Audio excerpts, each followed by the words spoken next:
Hello, Assalamu alaikum students. Hope you all are fine. Today I am giving you a lecture on topic atom from the chapter number 6, the element. What is atom? We will see in point number 1. An atom is the smallest particle of an atom.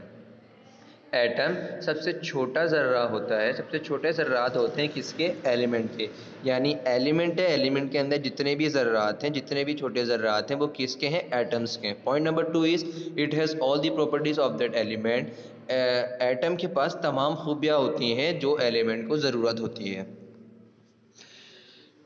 Point number 3 is an atom अगर singly हमें atoms हमेशा अकेला होता है। Point number 4 is an atoms only represents an element.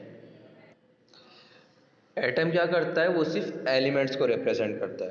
Point number 5 is an atom is indivisible in ordinary chemical reaction. Atom जब भी chemical reaction कर रहा होता है तो वो अपने आप को डिवाइड नहीं करता है, अपने आप को तकसीम नहीं करता है। Point number 6 is an atom can not exist independently in nature. Atom अपने आप को नेचर के अंदर यानी अपने हमारे आबो हवा के अंदर, हमारे फिजा के अंदर एग्जिस्ट नहीं कर सकता, रह नहीं सकता, यानी सर्वाइव नहीं कर सकता। Here is the diagram of atom. Atom को हम अपने नेक्ड आई से नहीं देख सकते। एटम को देखने के लिए हमें माइक्रोस्कोप की ज़रूरत होती है। चूँकि एटम बहुत छोटा होता है इसलिए हम उसको माइक्रोस्कोप के ज़रिए देख सकते हैं। Here is the second topic, which is molecule. A molecule is the smallest particle of an element or compound that can exist freely in nature. Molecule सबसे छोटा ज़र्रा होता है किसका? एलिमेंट का या तो कंपाउंड का, जो कि हमारे नेचर के अंदर यानी आबो हवा के अंदर आराम से एग्जिस्ट कर सकता है, सर्वाइव कर सकता है। Point number 2 is a molecule also has the properties of that element or compound. Molecule के पास भी तमाम प्रॉपर्टीज़ होती है, तमाम खूबियाँ होती हैं जो किसी एलिमेंट को या तो कंपाउंड को ज़रूरी होती है, कंपाउंड के लिए ज़रूरी होती है। A molecule is made up of 2 or more atom. Molecule maximum ज़्यादा से ज़्यादा 2 या 2 से ज़्यादा एटम से मिलकर बनता है। A molecule represents either an element or compound. Molecule या तो एलिमेंट को रिप्रेजेंट करेगा या तो कंपाउंड को रिप्रेजेंट करेगा। During a chemical reaction, it breaks up into atoms. जब भी मॉलिक्यूल केमिकल रिएक्शन करते हैं यानी केमिकल रिएक्ट होता है मॉलिक्यूल का, तो वो एटम्स के हिस्सों में तकसीम हो जाते हैं। फॉर एग्जाम्पल के तौर पर hydrogen molecule breaks up into 2 atoms of hydrogen. Hydrogen जब भी किसी मॉलिक्यूल के साथ रिएक्ट करता है, किसी भी मॉलिक्यूल के साथ रिएक्ट करेगा तो क्या करेगा? अपने आप को 2 हिस्सों में डिवाइड कर देगा। एक हाइड्रोजन को अलग कर देगा, अपने दूसरे हाइड्रोजन को भी अलग कर देगा, यानी 2 एटम्स हाइड्रोजन के हो जाएंगे।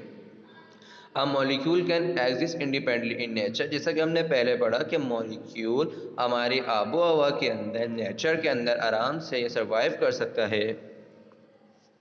Here is the diagram of molecule.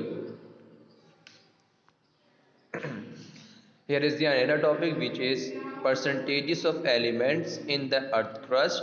यानी हमारी ज़मीन में, अर्थ की ज़मीन के अंदर कितने एलिमेंट है, कितने परसेंट एलिमेंट्स पाए जाते हैं।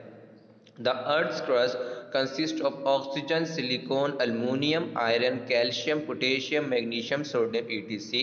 हमारी ज़मीन के अंदर oxygen, silicon, aluminium, iron, calcium, potassium, magnesium, sodium और इसके अलावा बहुत से एलिमेंट ज़मीन में पाए जाते हैं।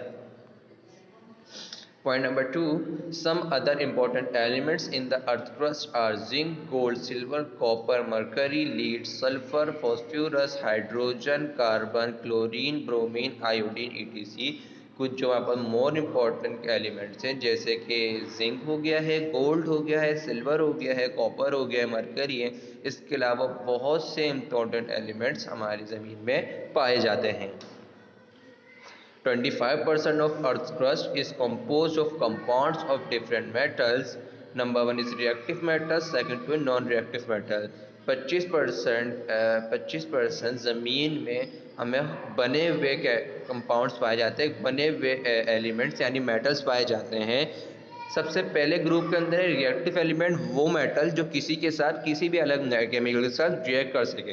नॉन रिएक्टिव मेटल वो मेटल्स है जो किसी भी मेटल्स के साथ रिएक्ट ना कर सके। सबसे पहले आता है reactive metal, sodium, potassium, tin, aluminium, E T C are some example of reactive metals, they are found in the form of compound. Sodium, potassium, aluminium, इसके अलावा जितने भी रिएक्टिव मेटल्स हैं ये क्या है, मेरे एग्जाम्पल है रिएक्टिव मेटल्स के। और ये किस शक्ल में पाए जाते हैं, कंपाउंड्स की शक्ल में पाए जाते हैं। और कंपाउंड किसको कहते हैं, एक से ज़्यादा चीज़ से मिलकर बनना, किसी भी चीज़ का एक से ज़्यादा चीज़ से मिलकर बनना, वो मेरा क्या कहलाता है, कंपाउंड्स कहलाता है। Here is non-reactive metals, gold, silver, platinum, etc. are some example of non-reactive metal. Gold, silver, platinum, इसके अलावा जितने भी मेटल्स हैं नॉन रिएक्टिव मेटल्स के एग्जाम्पल हैं। मोस्टली दे ज़्यादातर नॉन रिएक्टिव मेटल्स की शक्ल हालत नॉन रिएक्टिव की शक्ल फ्री होती है, यानी खुली हुई होती है। Elements found in the earth crust. अब हम देख रहे हैं कि हमारे अर्थ के अंदर, हमारी ज़मीन में कितने परसेंटेज एलिमेंट्स पाए जाते हैं। सबसे पहले ऑक्सीजन, ऑक्सीजन 47% पाया जाता है, सिलिकॉन 28% पाया जाता है, अल्मोनियम 8.1% पाया जाता है, कैल्शियम 3.6% पाया जाता है, आयरन 4.6% पाया जाता है, पोटेशियम 2.5% पाया जाता है, सोडियम 28% पाया जाता है ज़मीन में, मैग्नीशियम 2% पाया जाता है, हाइड्रोजन 0.4% पाए जाते हैं। अदर्स का मतलब है जितने और तमाम एलिमेंट्स हैं वो क्या हैं, 1% पाए जाते हैं। कहाँ पर, ज़मीन के अंदर। Here is the diagram of pie chart showing percentage of common element in the earth crust। ये चार्ट है जिसके अंदर बताया जा रहा है कि मेरा कैल्शियम जितने भी एलिमेंट्स हैं वो कितने परसेंट ज़मीन में पाए जाते हैं। सबसे पहले सिलिकॉन है, सिलिकॉन दिया हुआ 28%, यानी इस साइड में, इस साइड पर सिलिकॉन कितने परसेंट है, 28% है। इसके बाद अल्मोनियम 8.1% है, आयरन 4.6% है, कैल्शियम 3.6% है, पोटेशियम 2.5% है, सोडियम 2.8% है, मैग्नीशियम 2% है, हाइड्रोजन 0.4% है। और जितने भी अलग एलिमेंट है, अदर्स एलिमेंट से कितने परसेंट पाए जाते हैं, 1 एलिमेंट्स पाते हैं। और जबकि 47% कितना पाया जाता है, ऑक्सीजन पाया जाता है। Here is the another topic which is elements and symbol। अगर हमारे पास कोई एलिमेंट्स हैं तो उसको कोई सिंबल भी दिया होगा, यानी कि उस एलिमेंट्स के नाम है, नाम को आइडेंटिफाई करने के लिए हम लोग ने एक छोटा वर्ड निकाला है, उसको हम क्या कहते हैं, symbol. Some elements have long name, scientists use symbols as a shorthand of the different element। कुछ एलिमेंट्स के नाम चूंकि बहुत बड़े थे इसलिए साइंटिस्ट ने क्या करा, सिंबल्स निकाल दिया, यानी जो भी एलिमेंट्स के नाम हैं जो बड़े हैं उनको क्या कर दिया, उनका शॉर्ट हैंड निकाल दिया, यानी छोटा लफ्ज निकाल दिया। Point number 2 is often the symbol is the first letter of the element name. ज़्यादातर किसी भी एलिमेंट का सिंबल हमेशा उसके एलिमेंट के नेम के स्टार्ट का फर्स्ट लेटर होता है। When two letters are used in the first one always has a capital letter while the second letter is small।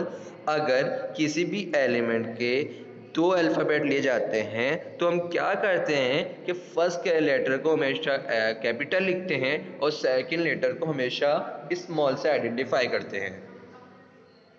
In a few cases such as iron, lead and sodium, the symbol comes from the Latin name of the element। कुछ cases के अंदर जैसे कि iron हो गया, lead हो गया, sodium हो गया, ये इसके जो सिंबल्स हैं वो लेटिन नेम से, यानी जो लातीनी ज़ुबान है उससे लिए गए हैं।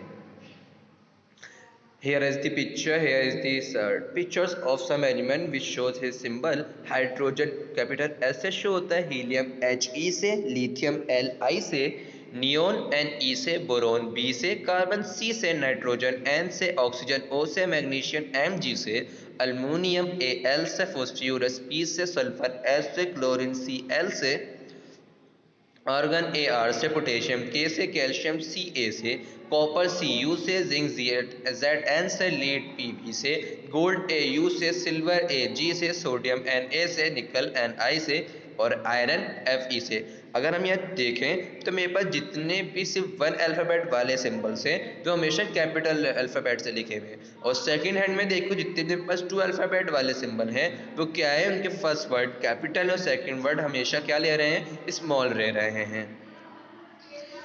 Here is the other topic which is classification of element। Point number 1 is all the elements found in the universe are classified in 3 groups according to their properties। जितने भी एलिमेंट यूनिवर्स के अंदर पाए जाते हैं, दुनिया के अंदर पाए जाते हैं, उनको कितने हिस्सों में डिवाइड कर दिया है, 3 हिस्सों के अंदर डिवाइड कर दिया है। सबसे पहला है मेटल्स, सेकंड है नॉन मेटल्स, तीसरा है मेटालॉइड्स। सबसे पहले मेटल्स हैं। मेटल्स में क्या बोला, usually metal exist in solid state at room temperature, for example gold, silver, iron etc. ज़्यादातर जो मेटल्स हैं वो रूम टेम्परेचर के अंदर कड़क रहते हैं, यानी सॉलिड के हालत में होते हैं, जैसे कि गोल्ड हो गया, सिल्वर हो गया, आयरन हो गया और एटसेट्रा। However, जबकि mercury and gallium exist in liquid state at और जस्ट अबव रूम टेम्परेचर, जबकि मरकरी और गैलियम लिक्विड की शक्ल में पाए जाते हैं, जहाँ तक कि जब वो किसी भी रूम टेम्परेचर में होते हैं, ये रूम टेम्परेचर का थोड़ा सा अबव होता है या ज़्यादा होता है। Point number 2 is freshly cut metals shiny surface. जो मेटल्स अभी भी कटे होते हैं, मतलब न्यू कट हुए हुए होते हैं, उनकी जो सतह होती है वो बहुत क्या होती है, शाइनी होती है, यानी चमकदार होती है। This shiny appearance is called metallic lustre. ये जो शाइनी सरफेस है मेटल का, वो क्या कहलाता है, मेटेलिक लस्टर कहलाता है। Point number 3 is metals are usually heavy. ज़्यादातर मेटल्स भारी होते हैं। However sodium and potassium are larger than water. जबकि मेरा जो सोडियम मेटल्स है एंड पोटेशियम मेटल्स है वो हल्के होते हैं वाटर से भी। Point number 4 is metals have relatively high density. Metal के जो डेंसिटीज होते हैं वो ज़्यादातर क्या होते हैं, बड़े हुए होते हैं, ज़्यादा होते हैं। Point number 5 is usually metals are hard. ज़्यादातर मेटल्स क्या होते हैं, कड़क होते हैं। Metals have textile strength. Metals have high melting and boiling point. Metal की जो स्ट्रेंथ होती है वो बहुत ज़्यादा होती है, यानी वो अपने आप को बहुत कम तोड़ते हैं आसानी से। मेटल्स के जो मेल्टिंग यानी पिघलने का पॉइंट है और बॉयल होने का पॉइंट सब बहुत ज़्यादा हाई होता है। Metals are good conductor of heat and electricity. Metals के ज़रिए हम किसी मेटल्स को हम बहुत जल्दी गर्म कर सकते हैं और उनके अंदर से इलेक्ट्रिसिटी पास कर सकते हैं। They are use to form alloys. Metals से हम क्या बना सकते हैं, एलोए बना सकते हैं। Metals can be use to make wires and sheet. Metals के ज़रिए हम वायर्स यानी तार बना सकते हैं। एंड शीट्स बोले चादर, यानी हम मेटल के जरिए स्टील की चादर भी बना सकते हैं। Here is the picture of sheets and wire made from metals. Right hand side में मेरे पास पिक्चर दी गई है जिसके अंदर दिखाया कि मेरे पास वायर भी हैं और शीट्स भी हैं जो कि मेटल से बने हैं। Here is the another topic which is non-metal. Non-metal exists in all the three states at room temperature. Non-metal तीनों स्टेट में यानी तीनों शक्ल की हालत में पाए जाते हैं जब वो किसी भी रूम टेम्परेचर में होते हैं। For example phosphorus is found in solid. Phosphorus किस शक्ल में पाया जाता है, सॉलिड शक्ल में पाया जाता है।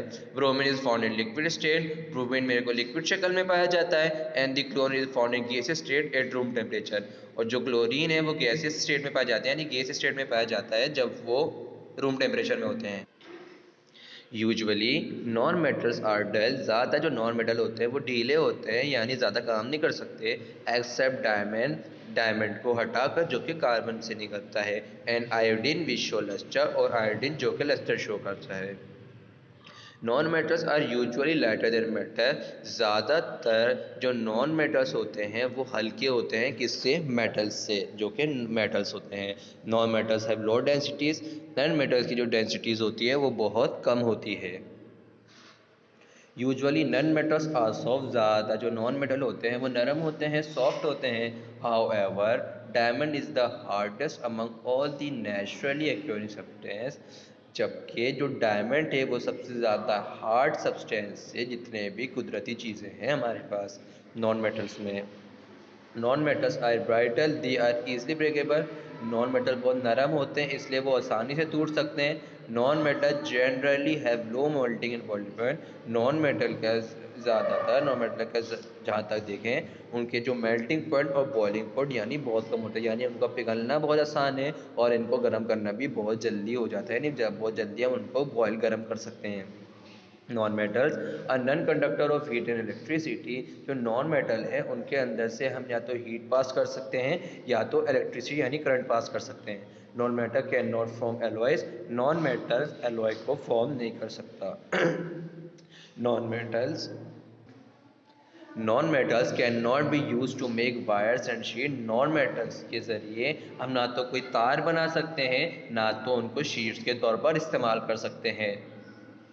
Metalloids, element which have some properties of matter and some properties are of non-metals are non-metalloids। ऐसे एलिमेंट जिनके पास कुछ प्रॉपर्टी, कुछ खासियत मेटल्स की और कुछ खासियत नॉन मेटल्स की हो, वो क्या कहलाते हैं? मेटालॉइड्स कहलाते हैं।